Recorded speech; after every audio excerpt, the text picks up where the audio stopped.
Hello, everybody, and welcome to our 2021 Taste of Science Indianapolis virtual event. Ironic, we have some nice bossa nova jazz music going when, if you are local here to Indiana, it has been snowing. Yes, snowing in the end of April in the year of our Lord 2021. Who knows what'll happen, but I know tonight we will be enjoying a wonderful evening with some fantastic guest speakers talking about everything to do with the cell because you know what? It's a pandemic. Let's take a selfie. For those of you who are new to the Taste of Science Festival, Taste of Science is run by the nonprofit science outreach organization, Scientists Incorporated, formerly known as Pint of Science. We're a passionate group of volunteers dedicated to bringing scientists outside of the lab to explain their work in plain, understandable English to an interested audience, which is you guys. This isn't just happening in Indianapolis. This is an event that's happening all across the country in cities like New York, Houston, Philadelphia, and in a much sunnier place, Tampa. If you would like to learn more about this year's festival and upcoming events, head to tasteofscience.org and bring a beer, bring a lunch. We'll be hosting events all week through this week and next week. But I gotta tell you, the Indianapolis team, we do not work alone. It takes a Midwestern village to put on an event like this.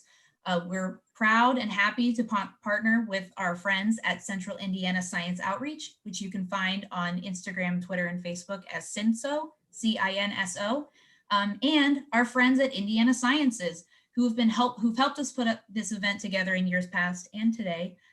If you're interested in local science nonprofit outreach work, you can find Indiana Sciences on Facebook, Instagram, and Twitter, and you can even find them live streaming on Twitch, especially on Tuesday evenings with their book, Booze and Brains, a book club, which is now virtual.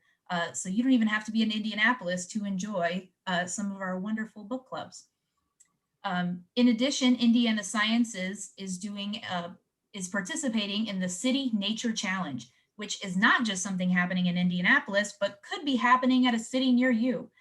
This is one of the largest citizen science projects in the country and will be taking place next week, where cities across the world are competing to document the most urban biodiversity. Do you like bird watching? Do you like taking hikes? Maybe the weather will be nice next week and not be snowing in the middle of spring. If so, we encourage you to go to indianasciences.org/CNC-2021, or just Google Indiana Sciences and go to the website and you'll find it there. Just participate in this wonderful activity and get outdoors safely. Obviously distance and wear your mask, but something fun to do in the city, wherever you are. It's our collaboration with these local science outreach groups that allows us the freedom and opportunity to highlight some of the most incredible scientists and scholars here in Indy. We're excited to use this virtual platform to share some of the best Indianapolis has with you all, wherever you may be. Now, today's event is all about the cell. We know that mitochondria is the powerhouse of the cell, and there are hundreds of different types of cells that all do different things, and they work together to make us, us. Cells are like living Legos. We can put them in a dish or build them up into these 3D shapes, and we use them to study all sorts of diseases and test new drugs to find cures for some of the worst diseases. But when we use cells from humans, it gets complicated. How do we use these cells respectfully and respect the patient and the donor while pursuing scientific study? And that is equally as important as the research itself. And that's what our discussion is going to be about today. We will first hear from 3 of our guest speakers, and we'll follow up with a Q&A panel where you can ask questions and we can really dive maybe a little deeper into the topic of cells, cell research, and ethical research using human cells. So I'd like to introduce our first speaker, Dr. Pei Chao Tang, who was a former researcher here at the University IU School of Medicine here in Indiana, but is now enjoying a wonderful sunny spring in Miami at the University of Miami, which is my alma mater, so I have to give a go Canes. I'm a Hoosier at heart, I promise. I've had my pork tenderloin, y'all. We are a Hoosier family, and we are welcoming Dr. Pei Chow among them. Pei Chow is going to introduce us to the wonderful world of cell science and demonstrate some of the ways she uses cells as Legos to answer some really tough questions. Dr. Pei Chow, the floor is yours. Okay, let me start my screen. So thanks, Allison, for the very nice introduction. So as you know, I used to work in Indiana University when I started my stem cell research, and I kind of miss the beautiful summer there. Although the winter snow, I'm not jealous about that. But it's my pleasure to share my research using stem cell in the inner ear research with you today. So we'd like to ask first, what is stem cell? So stem cell is a very unique type of cell that could be differentiated into many different cell types, such as blood cell, muscle cell, the epithelium in your intestine, neuron, etc. So stem cell can be collected from many sources. Also, of course, a lot of people might heard about like from baby fetus. It just have like scary feeling about stem cell. However, there is a more common way we will obtain stem cell from, such like bone marrow, or we can even induce them from the blood cell we collected from people. So now we talk about briefly introduce what stem cell. Now I'm going to give you another important part of this talk, which is the ear. So again, you can see in the ear, human ear contains the outer, middle, and the inner ear. And in the inner ear, there are two very important sensory systems within the inner ear. It's the vestibular organ, which is responsible for balance and the motion sensing. And another is the cochlea, which is responsible for hearing. And then both systems contain a very unique cell type, which is called hair cell. As you can see, they have little hair on top of their cell, which can transduce the mechanical wave, such as the motion of your head or sound wave, into the neuronal signal. And such signal will be passed to your brain by a very specific nerve system. The defect in both the hair cell and their associated neuron will cause inner ear disorders such as hearing loss, imbalance, or vertigo, that kind of symptom. But it is very challenging for us to study the inner ear in the live animal, not even mention human, because it's very difficult to almost impossible to have access to these organs without causing any actual damage, unnecessary damage. So such limitations have prevented us to progress our understanding in the inner ear and how to combat the inner ear disorder. However, stem cell, on the other hand, is very relatively easy to be manipulated in the laboratory setup. So these stem cell-based systems can provide an alternative platform for the inner ear research. And here we kind of sum up, there are three major culture systems. The first two are the two-dimensional culture system. They differentiate the stem cell into aortic epithelial progenitor and aortic neuronal genitor, followed by specific cell types. And then the third type is the three-dimensional culture. So we form the cell into a tiny ball, and this tiny ball contains a lot of different cell types. We call them organoid. And organoid is known to be better mimic the real life tissue and the formation of organs. And the rest of talk we will focus on this organoid system, because this is what I have been using since I joined the IU. And this organoid system is really new, and it started from the research group in Indiana University. So it's very promising. And they published their finding of this system in human and mouse stem cell system. And then they published their data in very prestigious journals and attracted so much attention. So it's like a lot of people have high hope about this organoid system to progress our understanding in inner ear field. So what can we do with this inner ear organoid system? So in combination with a lot of other technologies, such like genomic editing with CRISPR, I believe some people might have heard about it. So we can use this system to understand the mechanisms underlying the development or disease modeling. And we can even use this system to generate a lot of tissue for the drug screening.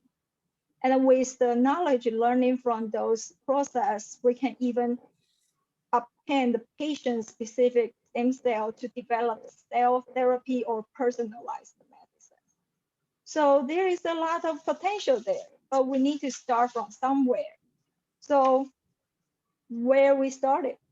So the first study we have done to use this stem cell organoid system in more applicable form is to modeling the deafness related gene.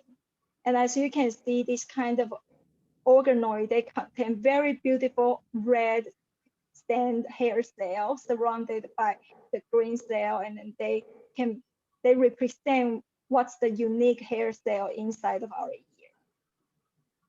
And we targeted a human deafness related gene, TMPR3, because this gene is important because they cause prelingual and then postlingual deafness. And what we do here is we use this stem cell based culture system to understand what's the pathological phenotype of mutation in these important genes.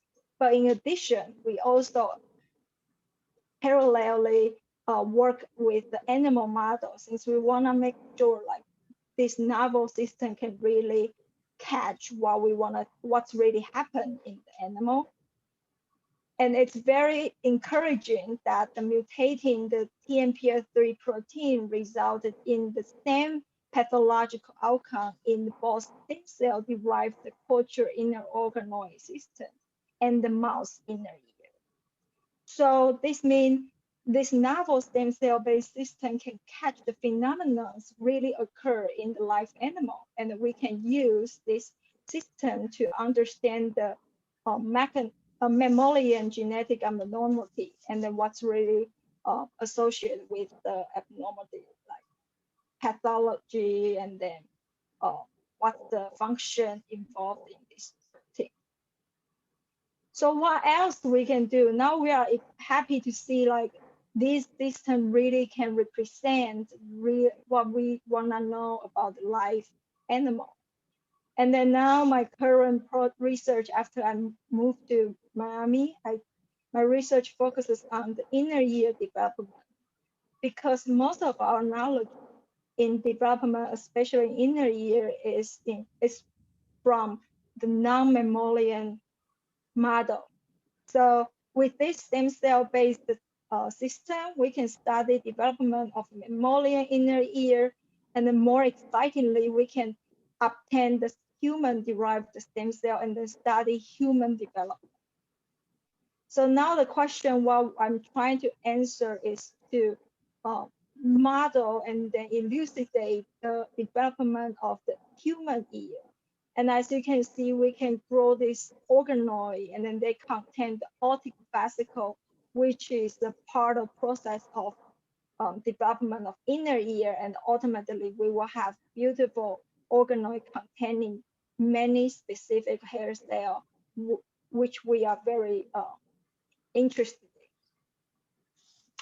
And the more exciting thing is that single cell RNA-seq, which is a cutting edge technology, it can be easily incorporated into stem cell work.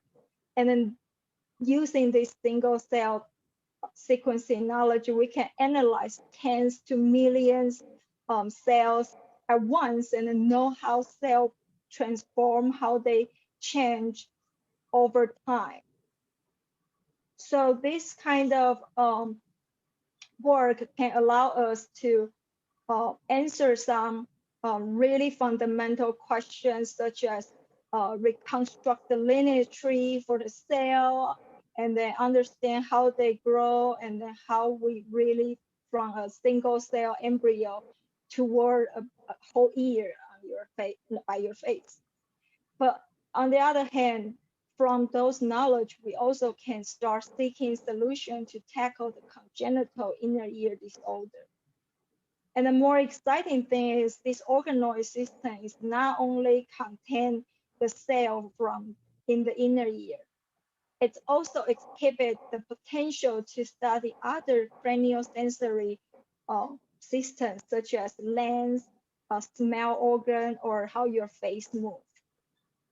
So hopefully I have shown you enough and then convince you that this stem cell based research is very exciting, and then we can do so much with stem cell system.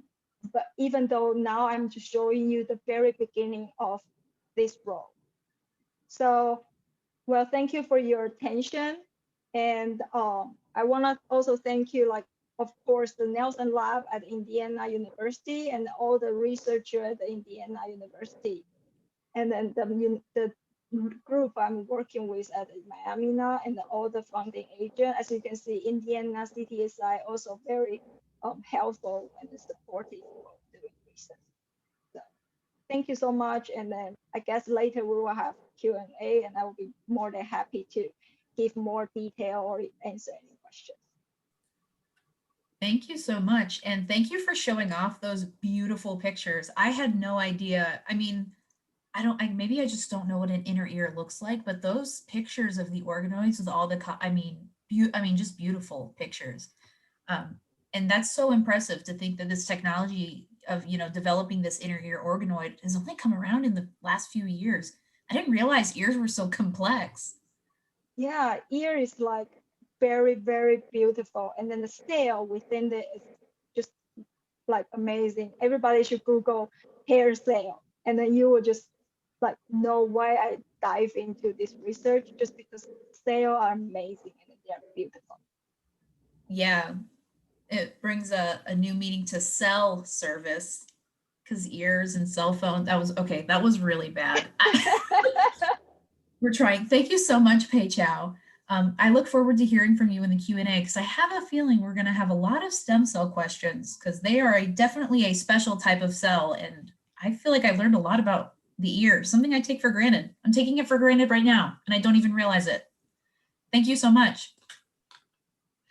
So moving from stem cells, we're going to get into a different type of cell and a different type of cell research. Now, if you are a Hoosier, a real Hoosier, and you are living in Indianapolis, you've probably read about our next speaker and maybe not even realized it. Her and her research group are really local heroes. Dr. Karen Pollock is an associate professor of pediatrics at the IU School of Medicine. She's the basic science leader at the Brain Tumor Working Group and is co-director of the Signature Center for Brain and Neurological Tumors. You probably know her best for her group's work with Tyler Trent and his cells. And Dr. Pollock is going to take it away and give us a wonderful, I've heard her speak before, a fantastic talk about her translational research with cells. So Dr. Pollock, take it away. Well, thank you so much for that kind introduction. It's just wonderful to be here with everyone today. And I followed some of the work at Indiana University on the ear organoids and actually reviewed a couple of your internal grants, I think. And it's just a beautiful work. It really is.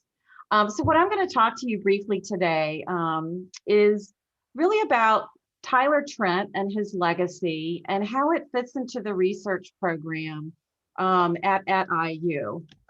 Let's see if it's going to let me. It's not letting me advance my slide. Let's see. We go that way. Huh. Let me go out and then try again. Not sure why I was doing that. I'll go over this one. Let's see. Can you all see that? Okay, this one's advancing. So where I want to start here first is to really focus a little bit on a theme that I think we're going to pick up on the third talk, and it has to do with regulation of research. And the Tyler Trent case is a pretty unique case in that regard, in that the vast majority of the patients that we work with, we never know who they are over in the research side.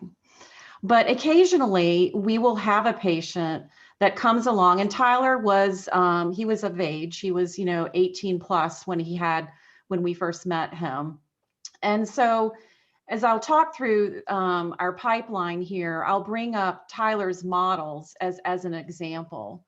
But clearly when Tyler came to Riley Hospital, this young man had so much going for him, just like all the kids that come to Riley. Unfortunately, the type of tumor that Tyler had is a solid tumor in the bone, and it's called osteosarcoma. And unfortunately, January 1 of 2019, he succumbed to this disease. But Tyler has really left a legacy, not only in the state of Indiana, but really nationally, in terms of being such a strong advocate for research in general and helping raise dollars for cancer research. And so what I'm going to do now is give you a brief glimpse into what we call our pediatric precision genomics pipeline. And this is really centers on what some of you all may have heard out in the literature, out in the news, called personalized medicine or precision medicine. And basically what this means is that children, when they come to Riley Hospital, many of them will have their cancers sequenced or have a molecular profile done. And what this does is it gives us at least some clues onto very customized types of treatments that we may be able to use for that patient. And there's all kinds of markers or biomarkers, as we call them, again, that may supply these clues on what type of therapy we should use for which patient. And so Tyler was actually entered into this program and for a while did quite well on the program. Just as some brief background with the clinical program that we work closely with, typically in Indiana, there's about 370 cancer diagnoses per year, and that's ages from 0 to 19 years of age. About 30 to 40% are solid tumors. Some of them you'll be able to tell right away whether they're really high risk. Some of the children, of course, go on through frontline therapy and they just do great. Others will have a disease relapse, such as unfortunately that Tyler did, and then you would go on to a second line therapy. But this program, again, is designed to look at kids right up front and also later if unfortunately they relapse. And so the objective of our program really is connecting the clinic with the research lab, and then information that we gain from the research lab, some of it at the proper point in time, then can go back to the clinic to hopefully improve quality of life and also better outcomes for these patients. And so this is the world that my group works in. We work in a world where we engage with our physicians, our oncology team that's led by Dr. Jamie Renbarger at Riley. We develop hypotheses working with the clinical team. And then we have lab investigations, which also generate many more hypotheses that we can test. And we also integrate our local data with what's known in the public domain. There are a number, as many of you may know, public data sites we can go to integrate our data in with larger data sets. And this is very important for pediatric cancers because fortunately, pediatric cancers are very rare. Typically, there is only about 3 to 4 osteosarcoma cases per 1 million people. So it is very rare. So a little information on what we do. So working with a clinical oncologist, we have what we call a patient-derived xenograft pipeline at Riley Hospital. We work with the clinical staff and the coordinators. There's emails that go around on a weekly basis. And some of these kids, when they come in, again, all de-identified except for an occasional case like Tyler, who's given us permission to talk about him, and his family's given us permission. But these cases come in. They come in with 2 wonderful people I work with, Sholay and Reza, and then they coordinate the generation of tumor models in mice from some of these human tumors that we see. And what I want to emphasize on this slide is that you can see there's a whole team of folks that are involved in this research. We have the clinical, we have our biobanking people that then coordinate this with the Cancer Center's preclinical modeling and therapeutics core, where we then can take these very small, precious pieces of tissue, implant them into an immunodeficient mouse model where it doesn't have an immune system, so the human tumors can grow. And then we can expand these samples up, and then we can analyze them and begin to address new types of therapeutic options for these particular tumors, which I'll give you a couple examples of. So these are some of the folks that work in my lab. And what we're going to do now is talk about 3 of the models that we actually developed from Tyler Trent's tumor sample. And one of them is called a spheroid or a sarcosphere model that we work in. And we also have a mouse model. So just briefly as background, osteosarcoma is actually the most common pediatric or adolescent bone cancer.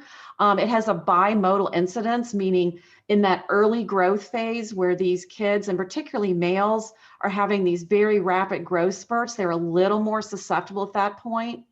If the disease is caught localized, 5-year survival rates are actually really good, greater than 70%. But if by chance the disease has already metastasized to other organs, the chances of surviving 5 years is really 0 to 30%.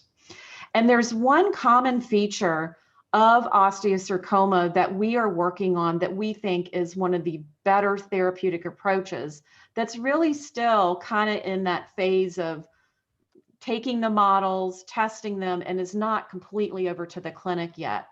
And this has to do with the chromosomal instability that you find in these tumors. These tumors are constantly changing their DNA and being kind of sneaky, finding ways to survive, say in the lung, or to survive in the liver or the bone or where have you. So they're actually very sneaky tumors because of this genome instability that they have. So this is a schema actually of Tyler's treatment history. Again, he gave full permission for us to show this information. And what you can see is that extensive types of therapies that go on with these young folks when they have a metastatic osteosarcoma. His disease was actually diagnosed back in July of 2014, and he was put on what we call a frontline therapy. And for a while, he did very well on that therapy. Unfortunately, in May of 2017, he came back and he had relapsed and had to undergo surgery. And what you can see right here is that in this particular case, there was sufficient tissue, tumor tissue, for there to be 2 donations that Tyler made to the Pediatric Precision Genomics program. One sample was from May of 2017, and then another was just a couple of months later in early August of 2017.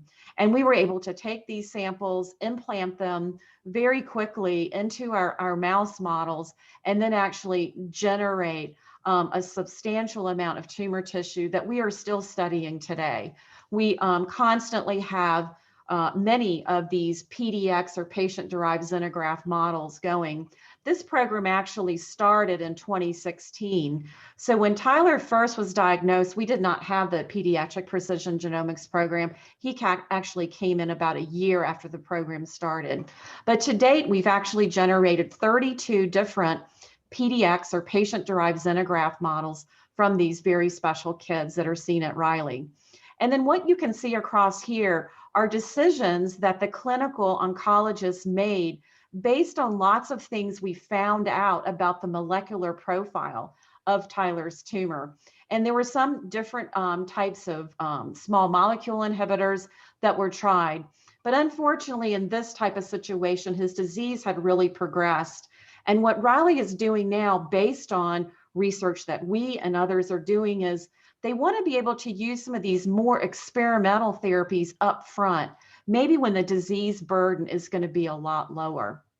And so in terms of research, here is Tyler's legacy for the state of Indiana and Riley Hospital.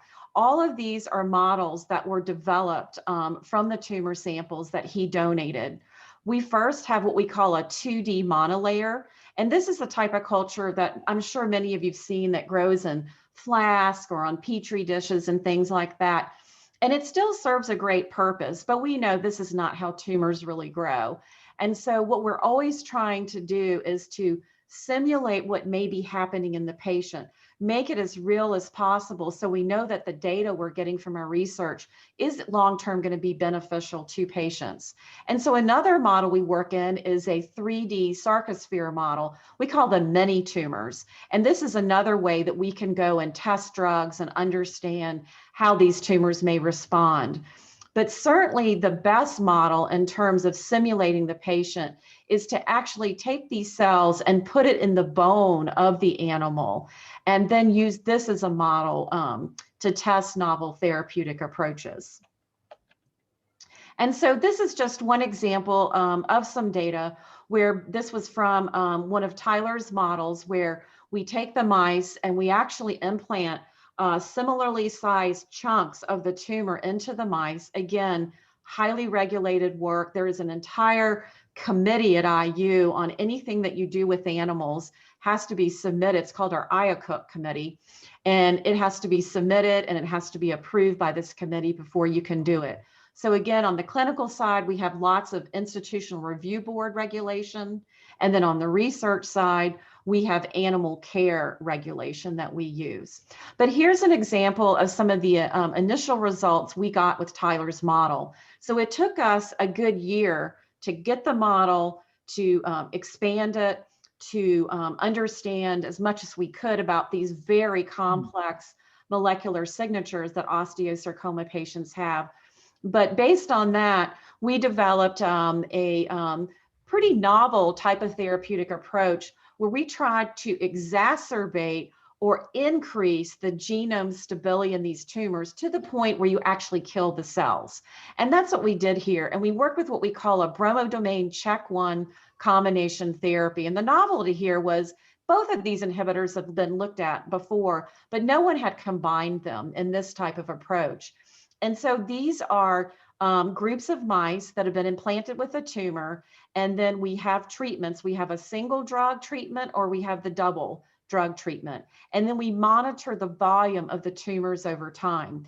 And so what you can see quite clearly here is that mice, this is a group of mice that got a vehicle or control. The red groups got a check-1 inhibitor and the purple groups got a bromodomain inhibitor.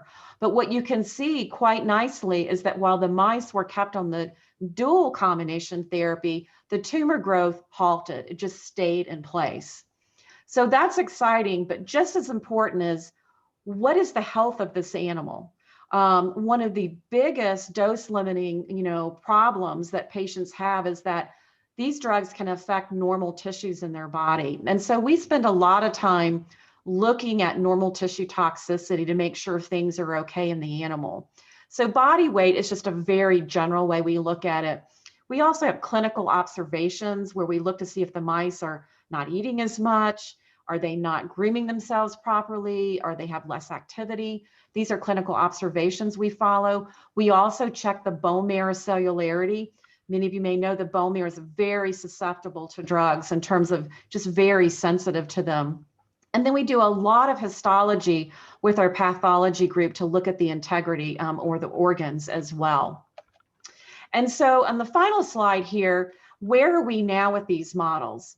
So out of the PDXs, the models that we've developed, we actually have 13 osteosarcoma models from kids that have been seen at Riley. Some of the kids are still alive and doing well. Some of them have relapsed and haven't done so well. So we have very different types of molecular signatures that we can study in the lab. And the thing that is really key here in terms of making these types of models, from kids that are seen in your local neighborhood, basically, is that we have such a great pipeline with the oncologist. We can discuss with them, well, what's going on with this patient now? What type of treatment have they had? How are they responding to it? And then we can simulate these things in these mouse models. So a big area of focus in the lab these days is actually Again, this is the Trent model. You can see once we take it off therapy, the tumor starts coming back again. So we're doing a lot of experiments now to look at tumor adaptation to therapy and look at how we can design a second phase of therapy that would be well tolerated and that will target some new vulnerabilities in those tumors. And these are some of the omics approaches that we're using for this, what we feel is just very exciting work. And so with that, I'll thank you for your interest in what we do. This is certainly a big team that works on various aspects of this work. And I wish to thank all of our funding organizations, as well as the Raleigh Children's Hospital. And also can never thank enough Tyler Trent and his wonderful family, who I know very well, who have continued, his family continued to be such strong advocates for cancer research locally as well as nationally. So thank you very much for your attention, and I'll look forward to answering questions later. Thank you, Dr. Pollock. It's incredible the work that you and your group do, and every time I see it, I'm always amazed. And I will say I am a cachexia researcher, so it's always good to see that you're tracking body weight, tracking cachexia, because it's always something that we're worried Very about. important area, yes. Absolutely. Especially in the pediatrics, we're so worried about development. And absolutely. That's wonderful to hear that your group has made such incredible progress in such a complex and really, for many families, terrifying, time and disease. And that's incredible, the way you're able to use human cells in a mouse model to do that. I have a feeling you're going to get some questions about that, so I'd be ready. Okay. Yes. Yeah, we've really found too that the families that are involved in this, it does give them some hope. It gives them some purpose on something that they can, help with as we develop these new therapies. So thank you. Yeah, and what a great segue too into our next speaker. So obviously the dealing with pediatric cases is maybe a little different. But when we're talking about, when we're trying to do research on diseases, of course, we want to study the human disease because we want to cure the human. So we want to use human cells and human samples. But you can't just walk up to somebody at like a Walmart and ask for a blood sample. That would be really weird. And also I can't stalk you or I don't need your social security number to know what your blood glucose level is, or if to take some cells off to the lab like a mad scientist and do crazy experiments and make clones. It's not really how human research works. There's a lot of consent, which will be, I think, the key word as we move into our next speaker's talk, talking about human research. So I will introduce Amy Waltz, who's an associate director at the Research Integrity Office at IU and a legal expert. Amy is going to take us from one bench to the other, hopefully one we don't want to find ourselves behind, and talk us through some of the regulation and legal changes that have been made concerning human research. Without experts like Amy, our other speakers and us couldn't do the research that we do. So we thank you for your work, Amy, and we look forward to hearing from you. Thanks a lot, Allison. I really appreciate that. I don't know if I would call myself a legal expert, but that's great. What I do is research compliance. So the very opposite of what Pei Chow talked about, what Dr. Pollock talked about. I am, we certainly all have the same goal, but I work on the other side of this. If you don't know what research compliance is and didn't know that it was a job, you're not alone. I didn't either. Certainly not until I kind of found myself doing it. I've been really, really lucky over the past 10 to 15 years to be able to work with some really great researchers. The goal of research compliance is really to help our researchers conduct research in the best way possible. I don't think that we could have had a better segue than what Dr. Pollock gave us, so thank you. But Dr. Pollock talked a little bit already about laws and regulations and, maybe the more boring side of research. But it is also an important side.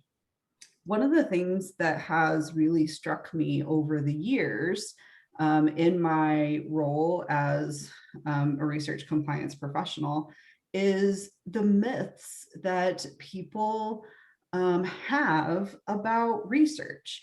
And it's, I hear all kinds, Allison mentioned a couple of them. I think you're kind of alluded to a couple of them. Myths like, well, researchers don't care about me and they just care about their data. And all they care about is, getting good data, and they're willing to do anything to do that. And they're going to use my cells or use my information without telling me about it. And all of those things aren't true. I think we, can see already from what from our discussions with Pei Chow and with Dr. Pollock, that researchers are really passionate about what they do, and they're passionate about the people who participate in research. So that's kind of what I wanted to talk about today. The problem with myths is that they're really powerful, and they're powerful because they're often based in fact. They are based in fact, but they become so far removed from time and context that they no longer reflect what really happened. And all that's left is kind of the fiction. Myths change as they're passed from person to person, as they, change throughout time. It's kind of like playing the telephone game, right? Like something, the facts are the facts here, but by the time we get, 50, 60 years down the road, it's a very different environment. And the truth looks very different. And some of those truths in our history can make it really difficult to trust what's happening today. I think we've seen this over the past year, especially during the pandemic. Luckily we've had some really amazing scientific breakthroughs over the past year. Getting vaccines approved just from a regulatory standpoint in the time that we've done it is really an amazing feat. But there's also been some kind of hesitancy about research and about the trials that we've done and that our scientists have done to get us here. And a lot of that hesitancy, like I said, comes from our past as a culture and as an American research community. Dr. Pollock talked a lot about Tyler Trent and his family and his willingness to offer his cells to science, to hope that children in the future, hope that we can cure these issues for children in the future. He had an opportunity to consent and share his science with the world and really leave a legacy. One of the, I think, most popular use of research with cells has been the story of Henrietta Lacks. And unfortunately, this story has become so, popular and such a discussion point because Henrietta Lacks didn't have that opportunity. Her cells were used without her knowledge. It's important, I think, to understand the context, though, of that use and to understand how it differs from the way that research is done today. Dr. Pollock talked a little bit about,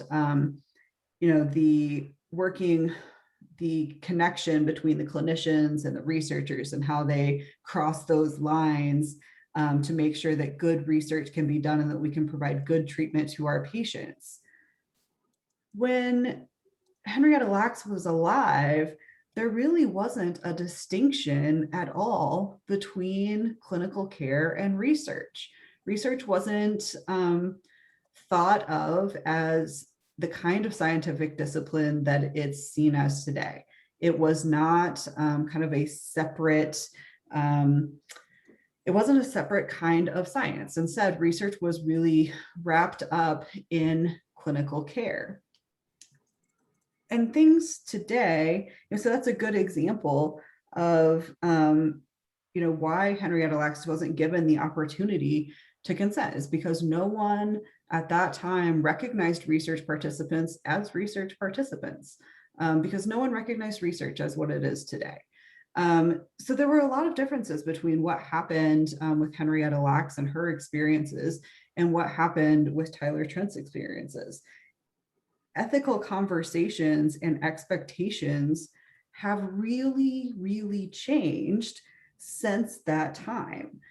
Dr. Pollock mentioned that these are highly regulated areas, and that's absolutely true.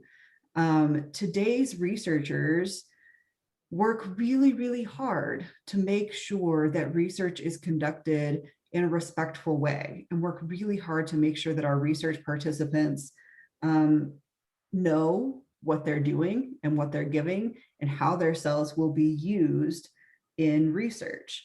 We have laws today that weren't even thought of in Henrietta Lacks's time. Those laws really didn't even start, people as a culture and a research community in America, we didn't start thinking about regulating research and talking about how we should treat research participants until really about 20 to 30 years later. So it took a long time for these ethical conversations to start. And that context looks really, really different today. Today, research is really about people, and ethical research is the standard and the norm. In addition to being passionate about their research participants and improving people's lives, our researchers also understand that they need people like Tyler Trent and the rest of our research participants in order to conduct good research. Research is really about people. It's about helping people. Certainly as we talked about, Tyler Trent has really left this legacy of providing some pathways toward a cure. And that's really amazing. Research is also about protecting people. There are entire groups who are dedicated to protecting our research participants and to making sure that our research participants have a good experience when they participate in research and when they give cells, to biobanks and things like that, so that researchers like Dr. Pollock can use them. So there are lots of people and processes in place today to help protect our research participants that really weren't in place, back in Henrietta Lacks's time.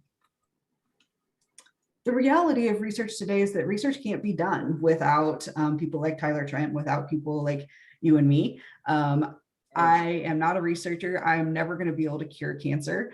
But what I can do is use my skills, use my legal skills to help researchers understand how research has to be conducted in today's context.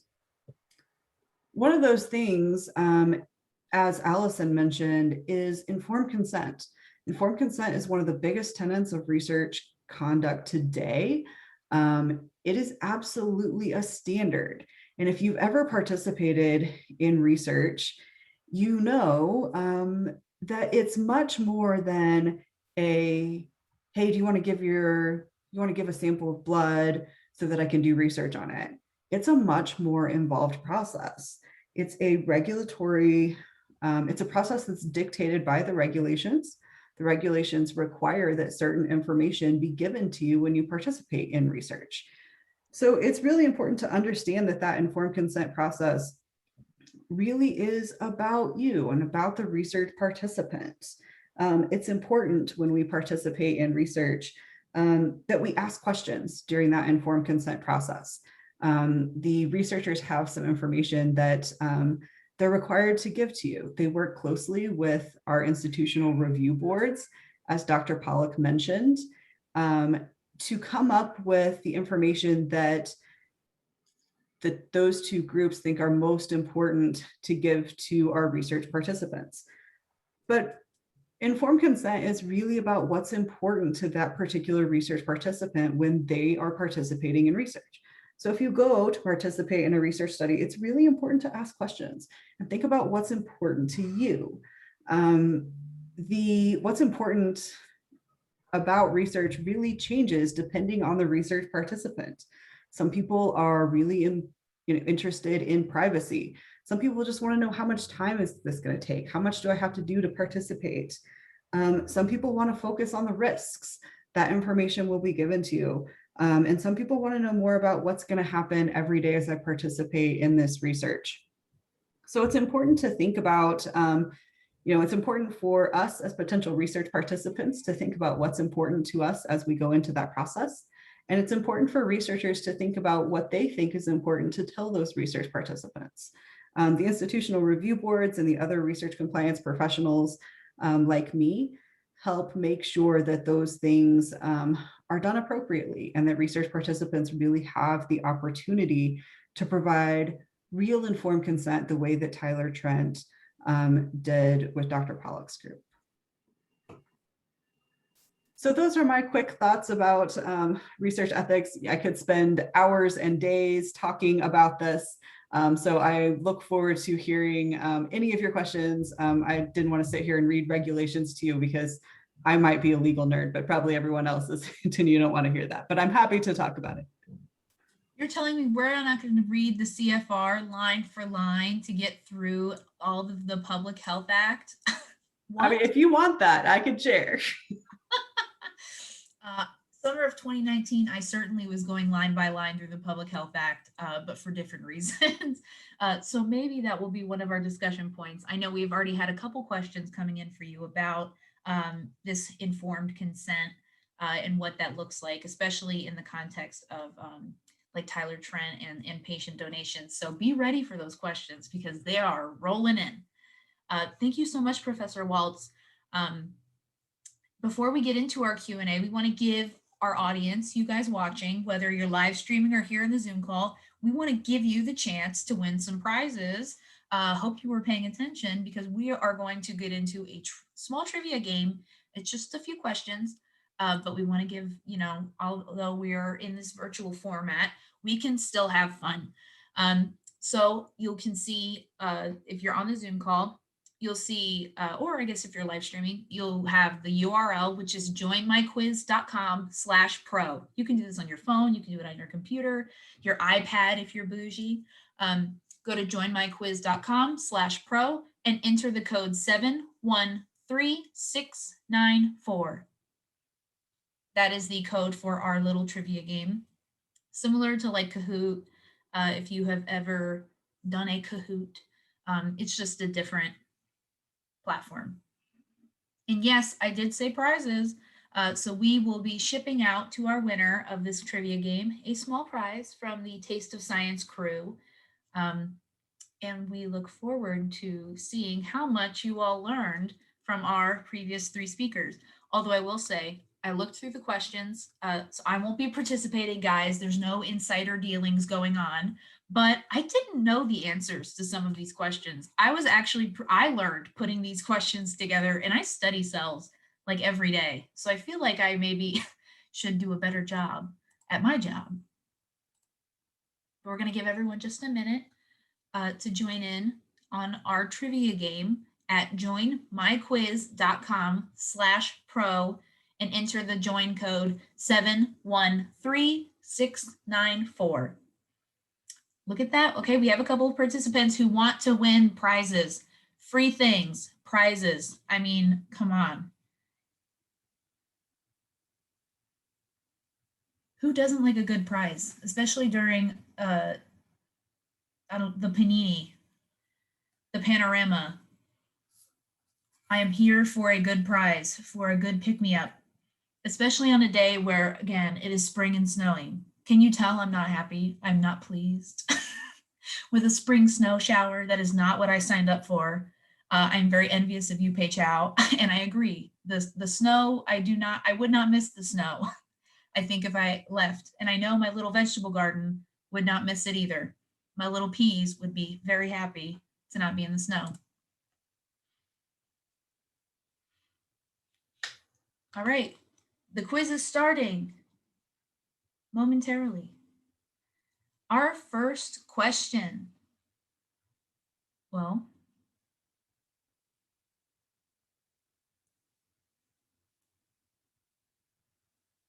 was answered, and we have a leader.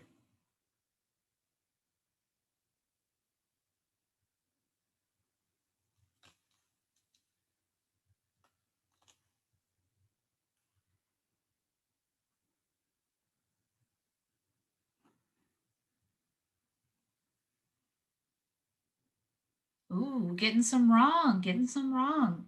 Come on, y'all.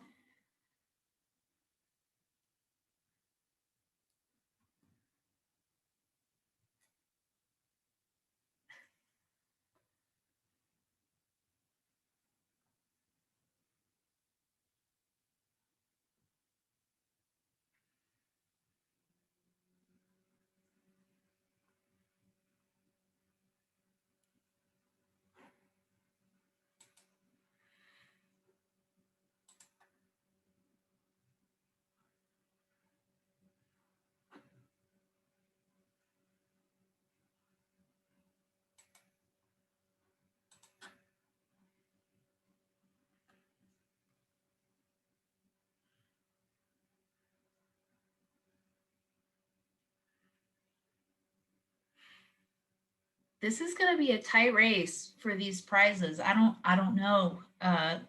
Ooh, we might have to get some extra prizes going.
So it looks like with just a small margin, we have a winner, John. Congratulations.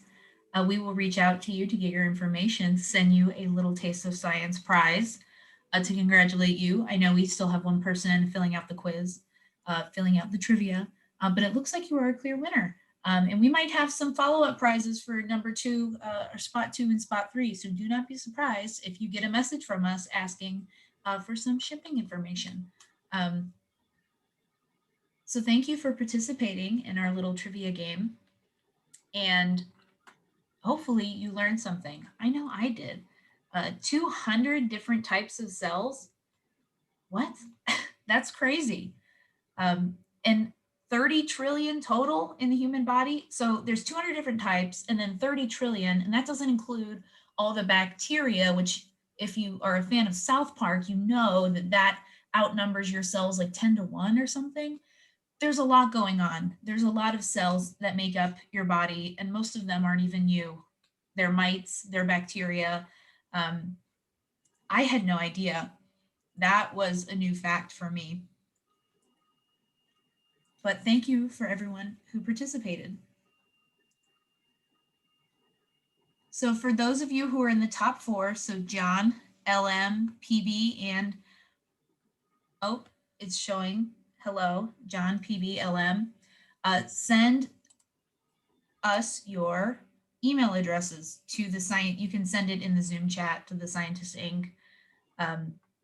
To the panelists. That would probably be easiest.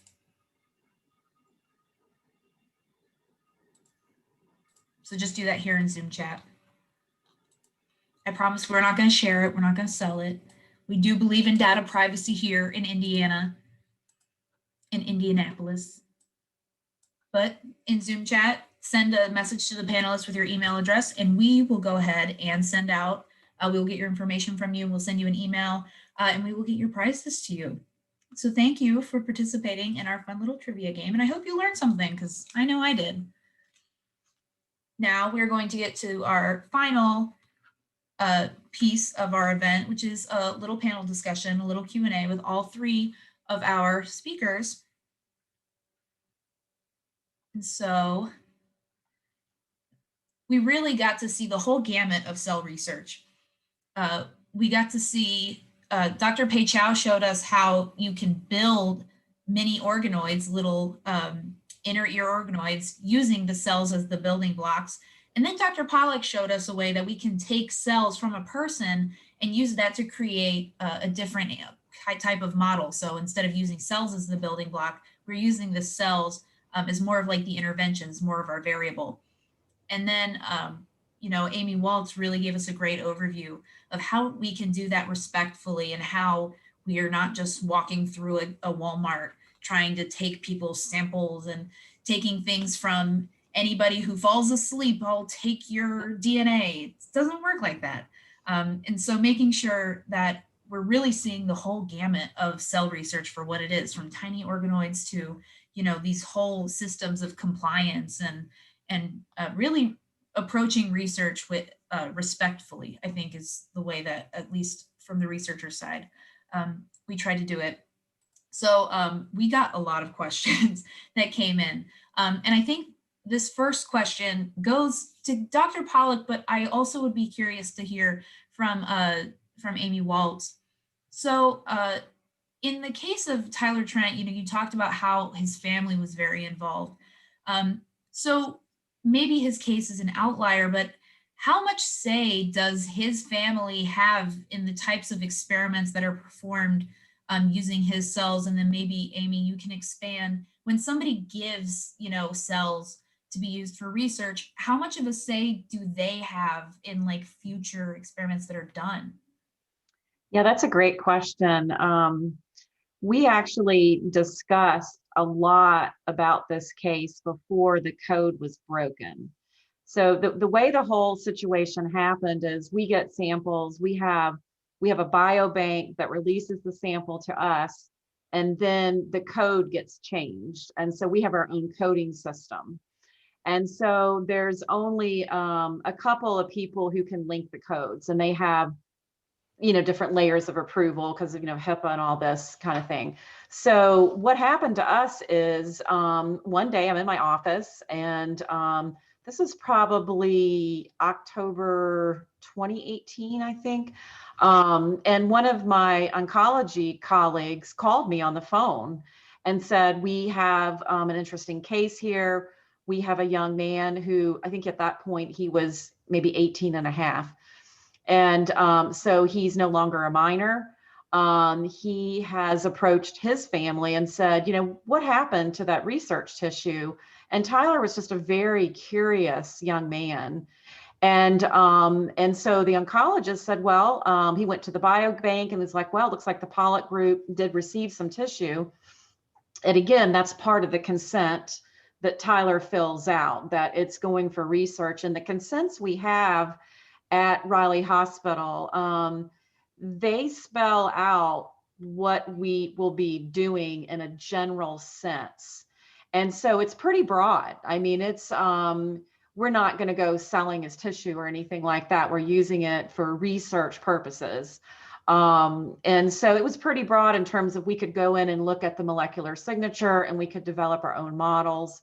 And what we did in the follow-up, so once we looked at our logbook, we're like, yes, we actually have 2 of these models that made it all the way to being able to grow into the immunodeficient mice. And so the other thing we did, because this is unusual, we did engage the family. And it's kind of it was an interesting situation because this family was grieving for their son who they have lost. And we did everything we could to be very respectful about that relationship. And we let the family guide how much they wanted to know. Okay. We would give them opportunities. The RCF has folks that work there, Raleigh Children's Foundation, that are very good in working with these families. Also, Jamie Renbarger, she's a division chief at Raleigh.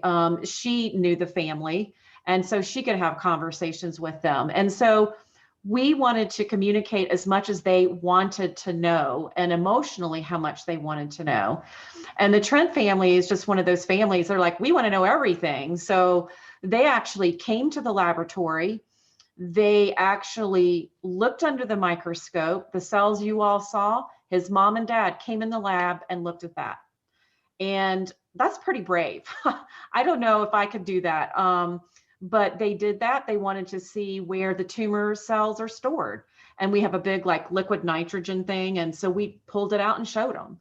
And so we kind of let them guide it, but we were very aware of making ourselves available and providing information that they needed. And it is a little bit of a dicey area because I think Amy made a great point nowadays. Here's the clinic and here's the research. And for a while, it was probably almost too separated, okay? That we'd be over here doing our thing. No, don't talk to the clinical folks, right? But now we're trying to have that bridge, and it's a ever-changing bridge, and how you have to handle it ethically. So this was a very different situation. We have a couple others now as well, but the vast majority of our patients, there's never any contact whatsoever. We don't know their name or anything. Very interesting. Yeah, Allison, I'll jump in too. I think I think Dr. Pollock is right. I think this is probably the exception. We do know of a few cases, both nationally and here at IU, actually, where researchers do have a really close relationship with a donor family or with a donor. The Henrietta Lacks family is now involved in discussions about how her cells are being used. After years of them, not being informed about what was happening. So that's a great step forward. But I think for the most part, research participants could certainly get that information if they wanted it. Researchers, in my experience, are happy to share. Everyone loves to talk about what they do, especially with people who are contributing to what they do. So I think researchers are always willing to talk about those things with research participants, but for the vast majority of participants, they're willing to donate their tissue or their cells to a biobank and then let the research happen as it will. Those consent forms do outline broadly what kind of research will be done. But for the most part, research participants, when they consent to a biobank, don't get to decide what types of research will be done.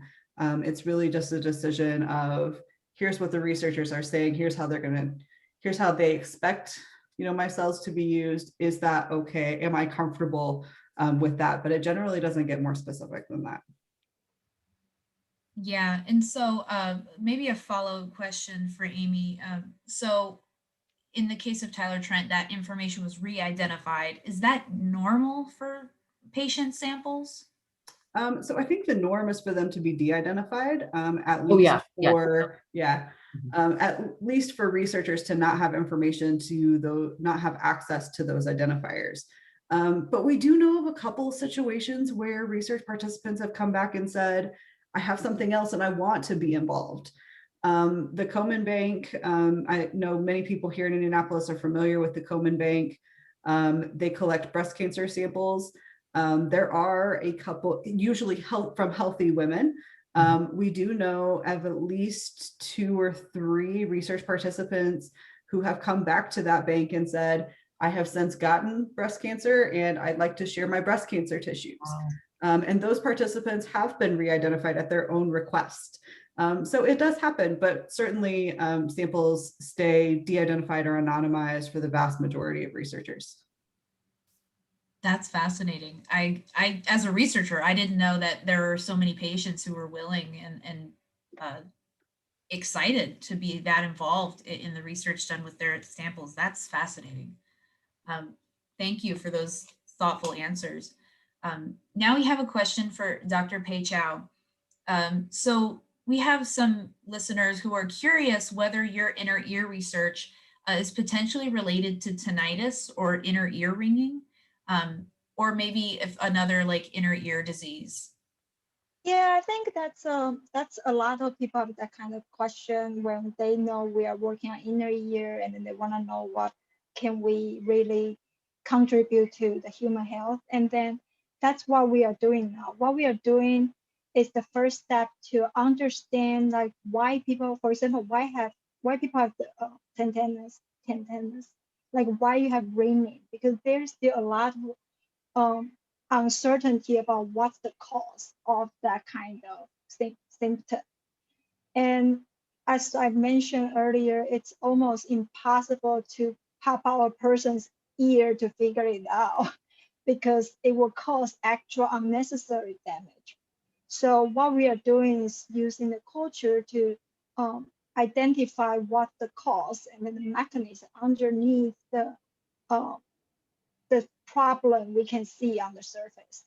And then from there, then we start tackle what would be the solution for that. So yes, we are toward that direction. Like all we are doing is trying to identify the cause of the inner ear disorder. So, and one of my founding agents called Hearing Health Foundation, they have a lot of information about how research can impact the day-to-day life. So I also encourage people can look it up if you are like, because I know a lot of people have like, if you like rock and roll, you probably had an issue with ringing ear, and then a lot of like people might have like age-related hearing loss, etc. And all those it's like current direction of research is trying to, because that's one thing I didn't mention, like hearing and then hairs, they are irreversible damaged. So once they are damaged or degenerated, it's irreversible.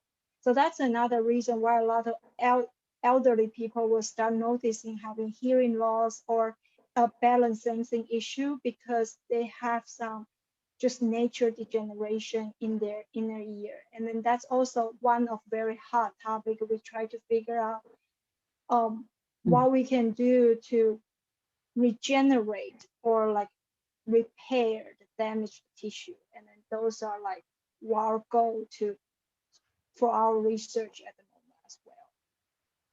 I was in a marching band for 10 years. So when you get an answer, I really need to be first on that email list, because I'm telling you, sitting next to a snare drum for 10 years was not good for my hearing. Thank you for that. I know there's a lot of people with tinnitus right now who are waiting with bated breath for your research. We have another question for Dr. Pollock about personalized medicine.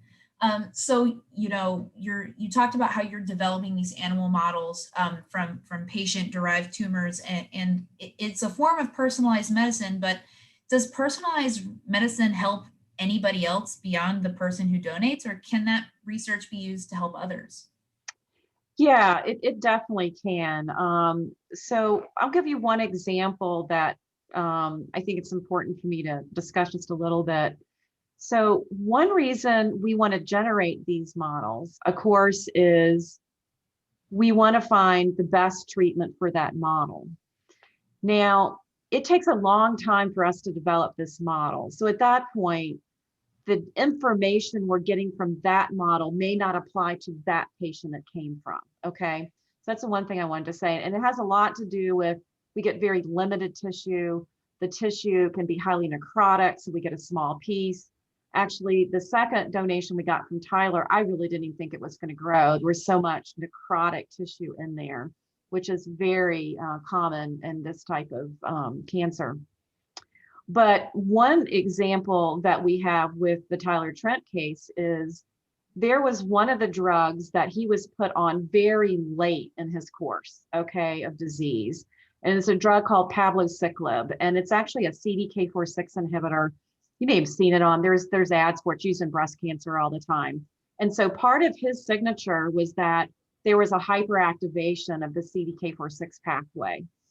But by the time they got all that information, as I said, we didn't see the program wasn't even developed when Tyler first came to Riley, but this was part of his signature. And so they put him on that inhibitor, but at that point, his disease was so progressed that I don't think it would have mattered what you put him on, frankly, because it had progressed. But what we were able to show in the laboratory is that with his tumor, we were able to show in the mouse model that the tumor responded very well to palbociclib. And this is a very important point because it provides rationale for early intervention. Okay, so there are going to be many more kids that are going to come along and they're going to say, hey, this case has a CDK4/6 hyperactivation event. You know, there is more and more rationale to put these kids on a CDK4/6 inhibitor like palbociclib early in the time point when the tumor burden is not big, when there aren't so many underlying, you know, conditions. So the personalized medicine, you know, we all want to have a magic bullet that you could use on every single cancer. And I'm a big proponent of still looking for those magic bullets, right? Because, you know, it takes a lot of money to develop drugs, takes a lot of money to run clinical trials. So it's kind of a mixture of that, but the models can provide rationale for so-called personalized therapy that can be used on other patients later as well. Interesting. Yeah, I think the word personalized medicine is maybe a misnomer. I think it is a little bit. I think it's personalized to a point. And you know, one thing I believe that's going to happen is that you're probably going to have like one group of drugs, there are a lot already out there, that you're going to use across many cancers, like anti-angiogenesis type drugs, PI3 kinase inhibitors, and then you're going to build the personalized part on top of that. So, I mean, frankly, I would like to be a proponent of finding these magic bullets. It would certainly help a lot. So, because these drugs are very expensive. And my colleagues over in the clinic spend a lot of time dealing with insurance companies trying to get these things paid for. So it's a big, and that's another thing I actually wanted to say really quick about working with the oncologists. They help us prioritize the questions we're going to ask. Because as a PhD, I may be like, hey, let's try, you know, this drug and that. And they'd be like, Karen, don't do that. We don't care about that. This is what we care about. And so they actually help us prioritize even what we're going to study. I completely agree. That's been one of the best, I know, for me in my research, working with clinicians. It's you come up with all the questions and they tell you what's most important in the clinic and really get that bench to bedside going. Exactly. Yeah. So thank you for giving us a little insight into the future of what's already a cutting edge technology, precision medicine. Knowing that people like you are at the forefront of this movement and of this technology is comforting for me. And I bet for all Hoosiers out there. Yeah, we learn every day. That's one thing you do. You have to learn lots of different signaling pathways that we didn't know anything about. So it's fun. You're constantly learning. Learning is always fun. Yeah. So speaking of the future of the fields, Pei Chow, you talked about how this group at IU has developed this new inner ear organoid and being able to use cells in a completely different way to develop these 3D mini organs in a dish. So what do you see the future of these organoids being used? Like, how do you think that they'll be applied in the future? Will it be for ear disease? Will it be for development? Do you think you'll be able to test drugs, you know, for maybe this hair growth in the inner ear? What do you think is the future of that field? Well, basically everything you say, we can see it coming, to be honest. Like for example, drug screening.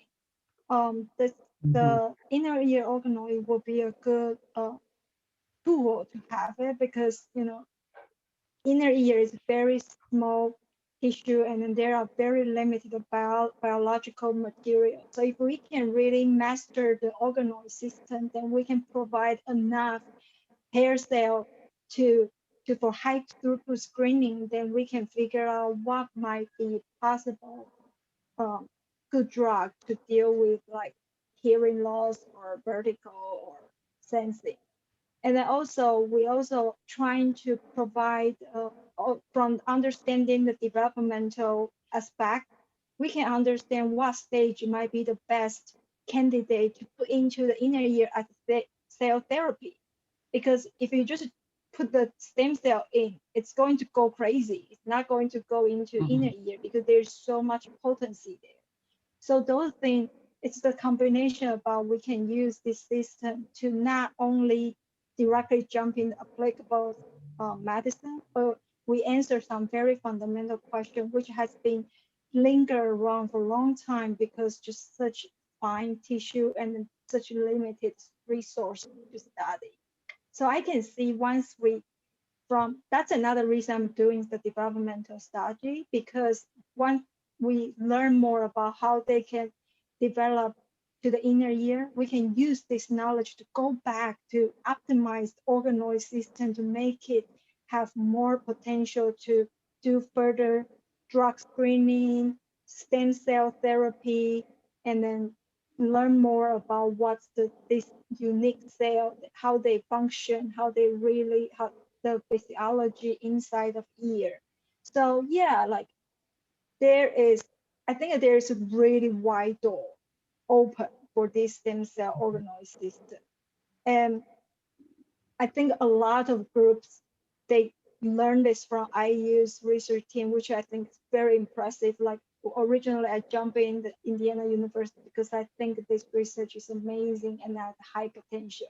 And then now a lot of research groups all over the nation, even all over the world, think there is a potential in this system. And then I think everybody is trying to push this relatively new, which only like 5 years last system to become more feasible tool for more groups. So yeah, I think there is like so much we can do with it, and I'm looking forward to keep doing that until I cannot do it anymore. Yeah, well, that's good to hear. I know those of us with hearing loss, or at least the beginnings of hearing loss, are very comforted knowing that you're at the bench working to help us. And that, you bring up a great point too about stem cells. I know as my mom has grown older, she's always joked that she's gonna take stem cells. And they joke about this in popular media. Oh, I'll take stem cells from umbilical cords and I'll inject them and I'll be young again. And that's not really how stem cells work. They're so finicky and complex. And if it was that easy, they'd be growing on walls. And that just is not the case with stem cells. So you bring up a great point about how stem cell research is really complex, and it's not just inject a cell and everything will go great and it'll reverse, because if we could reverse aging and reverse time, well, we wouldn't be sitting here on Zoom. I'd be telling you that right now. We'd be in Jetsons cars flying and be in our little Wally chairs. Yeah, I think there is some misconception just because stem cell is like used widely to convince you certain unrealistic dream.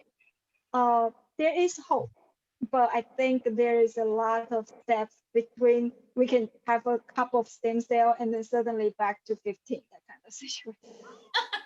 Maybe go post high school, go a little past the teenage year. We'll go mid-20s. Does it sound good for everybody? Let's get our stem cells there. Let's get them all in the same, get them all on track. So as we close out our event, I have one last question, and maybe controversial for Amy Waltz, not to put you on the spot, but one of our listeners is curious if you can think of any research practices or maybe something in research compliance that's currently in use that you may see being in the future deemed unethical, or maybe something in research compliance that you see might change you can see in the near future. That's a great question.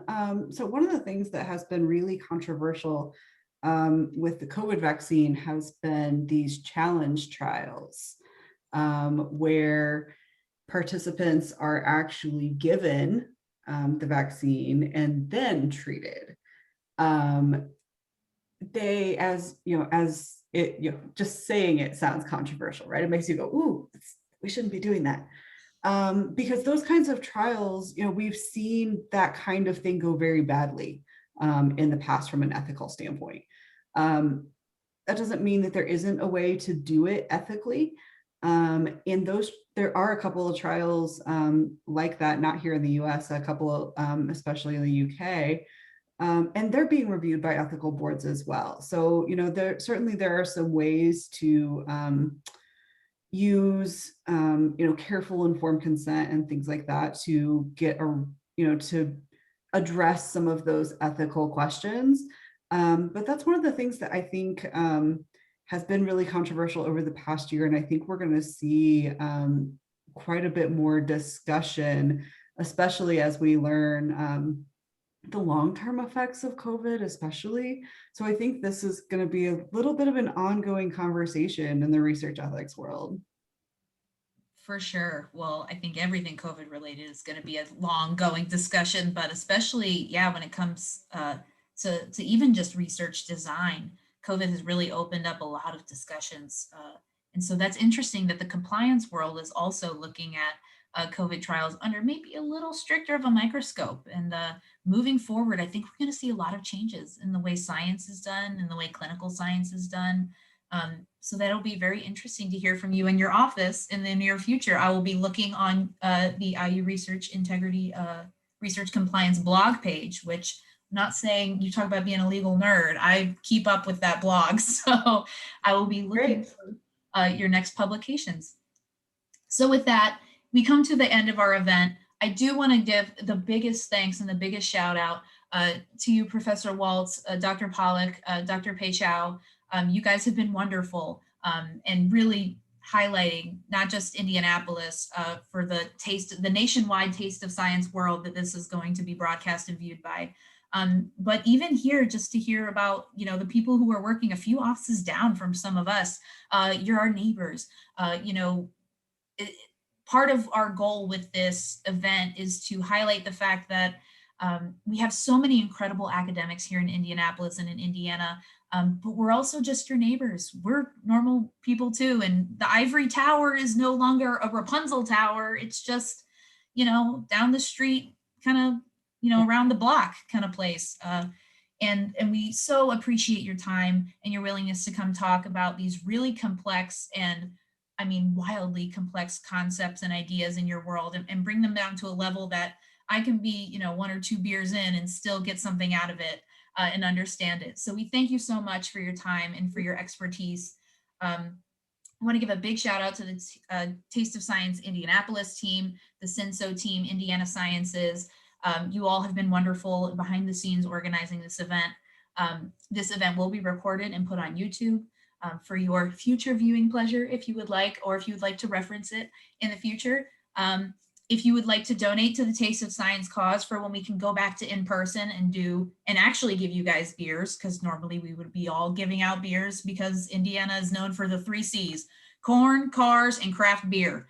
So we would normally be sharing some beverages with you. But if you'd like to donate, go to tasteofscience.org and you're free to donate to our nonprofit science communication cause. Or if you'd like to keep it local, go to indianasciences.org where you can find out about some of our upcoming events. And you can even buy some cool Indiana themed masks and sweaters. And I wish I wasn't telling you to buy a sweater in April, but holy cow, it's snowing in Indiana because that's just where we're at. So with that, I'd like to thank you all for your attention. Thank you so much for coming. And I hope you enjoy the rest of your week and your evening. With that, I will see you all later. Ta-ta. Bye. Bye, all.